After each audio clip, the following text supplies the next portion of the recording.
अस्सलाम वालेकुम, मैं हूं दिल इम्तियाज़ और आप देख रहे हैं तख्ती ऑनलाइन। ज़मीन की ज़िंदगी को स्पेस से ख़तरा है। ऐसा ही एक वाक़या आज से 65 मिलियन साल पहले हो चुका है, जब दुनिया पर पांचवी मैस एक्सटिंक्शन हुई। पांचवी मर्तबा दुनिया से ज़िंदगी तकरीबन ख़त्म हो गई। 70% लाइफ इस वाक़े के दौरान ख़त्म हुई, जब स्पेस से एक बहुत बड़ी एस्ट्रॉयड या रॉक आकर ज़मीन से टकराई। हमें हमेशा से स्पेस से इसलिए ख़तरा है कि स्पेस में बहुत सी ऐसी चीज़ें मौजूद हैं जो कि ज़मीन से आके टकरा सकती हैं और ज़मीन पर ज़िंदगी को ख़त्म कर सकती हैं। ये ख़तरा अरबों सालों से चला आ रहा है और मुस्तकबिल में भी ये ख़तरा हमें रहेगा। मसलन इस रॉक की बात कीजिए जो कि मेक्सिको के करीब जाकर गिरी। इस रॉक ने डायनासॉर्स को ख़त्म कर दिया। इस एस्ट्रॉयड ने डायनासॉर्स को ख़त्म कर दिया और एक बहुत बड़ा क्रेटर डाला, एक बहुत बड़ा गड्ढा डाला, जिसे आज भी हम देख सकते हैं, जिसे चिक्ज़ोलूप कहा जाता है, मैं अगर इसका नाम सही ले रहा हूँ। और इस क्रेटर में इसका जो डायमीटर है वो 180 किलोमीटर, यानी ये जो पत्थर था वो 10 से 20 किलोमीटर बड़ा था, लेकिन इसने जो इम्पैक्ट डाला वो 180 किलोमीटर था। और उससे जो ओवरऑल इम्पैक्ट गया वो ये कि 70% ज़मीन की लाइफ ख़त्म हो गई। हम हमेशा ये समझते आए हैं कि इस किस्म के हादसा से हमें एक प्लेनेट बचाता आया है जिसका नाम है जुपिटर। और इस समझबूझ की वजह है, वो वजह यह है कि जब हमने जुपिटर को देखा तो हमें अंदाज़ा हुआ कि जुपिटर पर ऐसे क्रेटर्स, बड़े धमाके 10,000 गुना ज़्यादा हो रहे हैं ज़मीन की बनिस्बत। इसका मतलब यह है कि जुपिटर हर चीज़ को अपनी तरफ खींचता है, उस पर जाकर पत्थर, बड़े बड़े एस्ट्रॉयड्स लगते हैं, कॉमेट्स लगते हैं, और इस वजह से शायद वो ज़मीन पर नहीं आ पाते। लेकिन अब एक ऐसी स्टडी सामने आई है जिसमें यह बताया गया है कि जुपिटर को दोबारा देखना चाहिए कि क्या वो हमारा दोस्त है या वो हमारा दुश्मन है। इस स्टडी में यह बताया गया है कि 70% चांसेस थे, अगर जुपिटर ना होता तो डायनासॉर्स बच सकते थे। लेकिन जुपिटर की होने की वजह से वो बहुत बड़ी रॉक आकर, एस्ट्रॉयड आकर ज़मीन से टकराया। मैं आपको माजी में लेकर चलता हूँ जहाँ पर हम टेलीस्कोप की इजाद कर रहे हैं। 17वीं सदी में टेलीस्कोप इजाद हुई। अब जब टेलीस्कोप इजाद हुई तो हमने जुपिटर को देखना शुरू कर दिया, और जुपिटर पर जो पहला इम्पैक्ट हमें नज़र आया वो एक एस्ट्रोनॉमर ने डिस्कवर किया जिनका नाम है जियोवानी कैसिनी, जिनके नाम के साथ एक स्पेसक्राफ्ट भी मुंसलिक किया गया 1990 में। उन्होंने जिनेवा में ऑब्जर्वेशन लेते हुए देखा कि वहाँ पर उन्हें एक पत्थर लगता हुआ नज़र आया जिसने 18 दिनों तक एक काला धब्बा जुपिटर पर डाले रखा, और फिर जुपिटर क्योंकि आगे मूव कर गया इसलिए वो उन्हें नज़र आना बंद हो गया। जुपिटर की ग्रेविटी हमारी ज़मीन की ग्रेविटी से तकरीबन 318 गुना ज़्यादा है, इसलिए उसकी तरफ हमारा ये ख्याल है कि ज़्यादा चीज़ें अट्रैक्ट होती हैं और वो हमें शील्ड करता है स्पेस से आने वाली सेलेस्टियल बॉडीज़ से। कैसिनी ने एक ड्राइंग भी बनाई, आप देख सकते हैं यहाँ पर भी आपको मुख्तलिफ धब्बे जुपिटर पर नज़र आ रहे हैं जो कि इम्पैक्ट की वजह से हुए। खैर, हमने फिर एक स्पेसक्राफ्ट जुपिटर की तरफ भेजा जो कि जुपिटर को से पास से होता हुआ गुजर गया, जिसे वॉयेजर कहा जाता है। 1979 में जब वॉयेजर जुपिटर से गुजर रहा था तो उसने एक बहुत बड़ा मीटेओर देखा जो कि जुपिटर से आके लगा। इसे बोलाइट कहा कहते हैं। 15 सालों के बाद हमने ऑब्जर्व किया कि एक बहुत बड़ा कॉमेट जिसे शूमेकर लेवी 9 कहा जाता है, उसने आके जुपिटर को हिट किया। ये 2 से 5 किलोमीटर बड़ा कॉमेट था, लेकिन जब ये जुपिटर की आबो हवा में, एटमॉस्फेयर में दाखिल हुआ तो ये 21 पीसीज में तकसीम हो गया, और फिर इसने जाकर जुपिटर पर एक इम्पैक्ट डाला। और उस इम्पैक्ट को आप इस तस्वीर में भी देख सकते हैं। आप देख सकते हैं कि किस तरीके से वो हिस्सा काले रंग का हो गया है जहाँ पर ये इम्पैक्ट हुआ। और उसके बाद हमने फर्दर बहुत से ऐसे बड़े वाक़यात देखे, तकरीबन 10 से ज़्यादा वाक़यात हमने रिकॉर्ड किए हैं इन कुछ 100 सालों में, जिसमें हमने देखा कि जुपिटर पर जाकर बड़े मेटेओराइट्स ने या एस्ट्रॉइड्स ने या कॉमेट्स ने इम्पैक्ट डाला हो। अब इस पर बहुत ज़्यादा रिसर्च की जा रही है कि क्या जुपिटर इन मेटेओराइट्स को अपनी तरफ खींच लेता है, क्योंकि हम ये समझते हैं कि हर 10 लाख सालों के बाद कम से कम एक इतना बड़ा कॉमेट आता है जो कि जुपिटर से लगता है जिस तरह शू मेकर, तो जुपिटर 500 से 1000 इम्पैक्ट सह चुका है 1 मिलियन सालों में, जबकि ज़मीन सिर्फ एक इम्पैक्ट सह सकी है। अब आपका सवाल ये होगा कि ज़मीन से जो चीज़ टकराई वो एस्ट्रॉयड थी या कॉमेट था, हम ये कैसे बता सकते हैं? इसका तरीका बड़ा आसान है। कॉमेट अमूमन बर्फ़ से और गैसेस से मिलकर बना होता है, जबकि एस्ट्रॉयड में आपके पास मेटल्स होती हैं। जब हम ज़मीन को देखते हैं तो हमें इस चीज़ का एविडेंस मिलता है कि ज़मीन पर एक तय है इरिडियम की। इरिडियम रिच मटेरियल ज़मीन पर मौजूद है, और जब हम उसको डेट करते हैं, डेट एक तरीका होता है जिससे उसकी उम्र मालूम की जाती है, तो तकरीबन ये वही टाइम है जबकि ये बहुत बड़ा एस्ट्रॉयड आके ज़मीन से लगा। तो इसलिए भी हमें अंदाज़ा है कि बिल्कुल मैचिंग है। तो हमारी ज़मीन से एक एस्ट्रॉयड लगा था, हमारी ज़मीन से कॉमेट नहीं लगा था। लेकिन ये एस्ट्रॉयड्स आते कहाँ से हैं?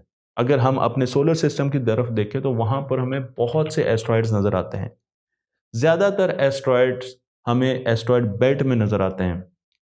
इसे हिल्डास ग्रुप कहा जाता है, जहां पर बहुत से एस्ट्रॉयड इस वक्त भी आपको एक क्वासी ऑर्बिट लेते हुए, यानी एक ऑर्बिट नुमा शक्ल लेते हुए नजर आते हैं, और आप इनको रेड कलर से देख सकते हैं इस तस्वीर में। लेकिन जुपिटर के ऑर्बिट में भी आपको एस्ट्रॉयड्स नजर आते हैं। दो ग्रुप नजर आते हैं जिन्हें ट्रोजन्स कहा जाता है। ये ट्रोजन्स या ये एस्ट्रॉयड जुपिटर के साथ चलते हैं, जबकि बीच में आपको जो एक ट्रायंगल नजर आता है वो हिल्डास ग्रुप है, जिसमें भी बहुत ज़्यादा एस्ट्रॉयड आपको नज़र आते हैं। तो आपको पता तो चल गया कि एस्ट्रॉयड जुपिटर के ऑर्बिट में घूम रहे हैं या उससे मार्स की तरफ घूम रहे हैं, और यहीं से वो एस्ट्रॉयड आते हैं जो आकर ज़मीन को हिट करते हैं। बहुत अरसे तक हम ये समझते रहे कि जुपिटर एक गडरिए का काम करता है, यानी एक शेफर्ड का काम करता है, और वो इन एस्ट्रॉयड्स को एक ग्रुप में लेकर हाँकता है और ज़मीन की तरफ आने नहीं देता। वो एक शील्ड है जो कि ज़मीन को बचा कर रखती है, ज़मीन पर लाइफ का प्रोटेक्टर है, अगर हम इस तरीके से कह सकें। लेकिन अब हम इस आइडिया को टेस्ट करने जा रहे हैं, और इस आइडिया को कैसे टेस्ट करने जा रहे हैं? हमें पता है कि ग्रेविटी एक यूनिवर्सल फोर्स है, वो हर जगह एक जैसे काम करती है। तो हमने एक टिपिकल सोलर सिस्टम लिया और उसमें जुपिटर जैसा प्लैनेट मुख्तलिफ जगहों पर रख कर देखा। फिर हमने सोलर सिस्टम में बिल्कुल वही ऑर्गेनाइजेशन की जो इस वक्त है, और जो रॉक्स हैं उनको मुख्तलिफ जगह पर रख कर देखा। और उसके बाद हमने जुपिटर के मुख्तलिफ पैरामीटर्स को चेंज किया। हमने उसके साइज़ को चेंज किया, उसके मास को चेंज किया, उसके ऑर्बिट को चेंज किया, उसके इंक्लिनेशन को चेंज किया, सोलर सिस्टम में उसकी पोजीशन को चेंज किया। तो बहुत चीज़ें चेंज की और फिर देखा कि क्या हर मर्तबा वो ज़मीन को बचाता है इन एस्ट्रॉयड से, या कभी कभी वो बहुत ज़्यादा एग्रेसिव भी हो जाता है। तो जब हमने ये पूरी सिमुलेशंस की तो हमें नए रिजल्ट्स मिले। उन रिजल्ट में चीज़ें मैं आपको कुछ चीज़ें बताने जा रहा हूँ, और वो ये है कि सबसे पहले हमने ऑर्बिटल इंक्लिनेशन, बल्कि ऑर्बिटल एसेंट्रिसिटी को चेंज किया। इसका मतलब ये है कि हमने जुपिटर का ऑर्बिट सर्कल से आहिस्ता आहिस्ता खींचना शुरू किया और उसे एक एलिप्टिकल शेप दी। तो जैसे जैसे हमने उसका ऑर्बिट चेंज किया तो हमें अंदाज़ा हुआ कि जुपिटर का एस्ट्रॉयड के साथ जो इंटरेक्शन था वो भी चेंज हुआ, और कई एस्ट्रॉयड उस सिमुलेशन में आकर ज़मीन से टकराए। ये सिमुलेशन 2009 में की गई और उसके बाद 2012 में भी की गई। यहाँ पर मैं आपको ग्राफ दिखा रहा हूँ, लेकिन ग्राफ देख के आपने घबराना नहीं है, क्योंकि इस ग्राफ को बड़ा सिंपली बयान किया जा सकता है। यहाँ पर एक तरफ आपको जुपिटर का मास नज़र आ रहा है और दूसरी तरफ आपको उसके इम्पैक्ट नज़र आ रहे हैं जो कि ज़मीन पर आकर लगेंगे, एस्ट्रॉयड लगेंगे। इस हालत में जो इस वक्त ऑर्बिट है उसको जाहिर किया गया है ब्लैक लाइन से। तो जब आप ब्लैक लाइन देखते हैं तो जब जुपिटर नहीं है उसका मतलब यह है कि उस वक्त ज़मीन पर बहुत कम पत्थर आके लग रहे हैं। लेकिन अगर हम जुपिटर के मास की तरफ जाएं तो आप देख सकते हैं कि जब जुपिटर का मास 20 to 30% है तो उस वक्त एक पीक आती है और ज़्यादा एस्ट्रॉयड आके ज़मीन को लगेंगे।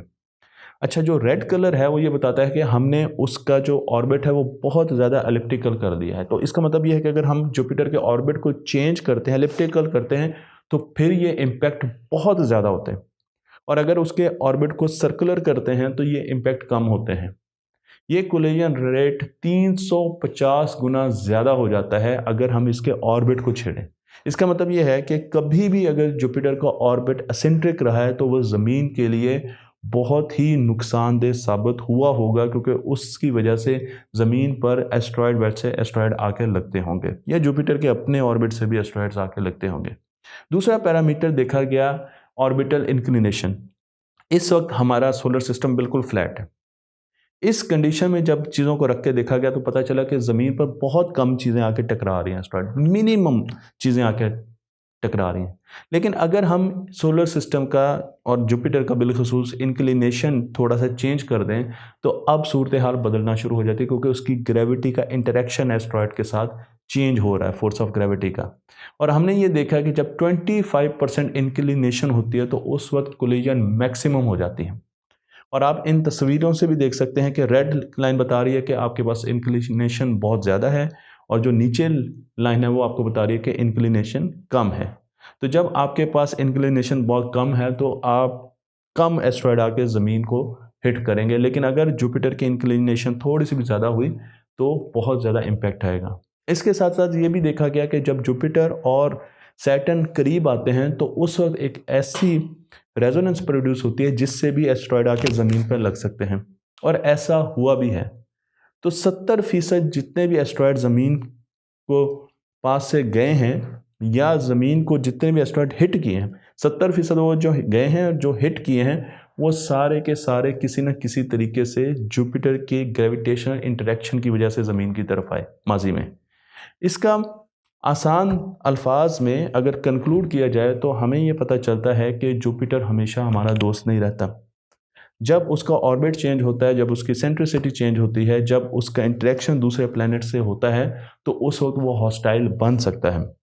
लेकिन जब वो हमारा दुश्मन भी होता है तो उससे एक फ़ायदा ज़मीन को ये ज़रूर हुआ कि जब बहुत से एस्ट्रॉयड आकर ज़मीन पर टकराए, जिस इवेंट को हम हैवी बम्बार्डमेंट कहते हैं, जो कि आज से बिलियंस ऑफ ईयर्स पहले हुआ, तो उससे ऐसे मिनरल ज़मीन पर आए जिनसे ज़मीन पर बैक्टीरिया और छोटी लाइफ शुरू हुई। अगर वो ना आते तो ज़मीन पर ज़िंदगी उस तरीके से आगाज़ उसका ना होता, जो कि हम देखते हैं कि माइक्रोब्स ज़मीन पर किस तरीके से आए। लेकिन अब अगर इसी किस्म का फिनोमिना होता है और दोबारा हैवी बम्बार्डमेंट होती है, या इवन एक बड़ा एस्ट्रॉयड भी हमारी तरफ आता है, तो वो ज़मीन को पर इसी ज़िंदगी को ख़त्म कर सकेगा। यानी जिस चीज़ ने ज़िंदगी का आगाज़ करने में आसानी पैदा की, वही वाक़या, वही चीज़ ज़मीन से ज़िंदगी ख़त्म करने की वजह भी साबित हो सकता है। तो इसलिए हम ये नहीं कह सकते कि जुपिटर हमारा दोस्त है या हमारा दुश्मन है। ये डिपेंड करता है कि उस वक्त बाउंड्री कंडीशंस क्या हैं। मुझे उम्मीद है कि आपको ये वीडियो पसंद आई होगी। तख्तियाँ ऑनलाइन को लाइक कीजिए, शेयर कीजिए और इस इल्म को दूसरों तक पहुँचाते रहिए।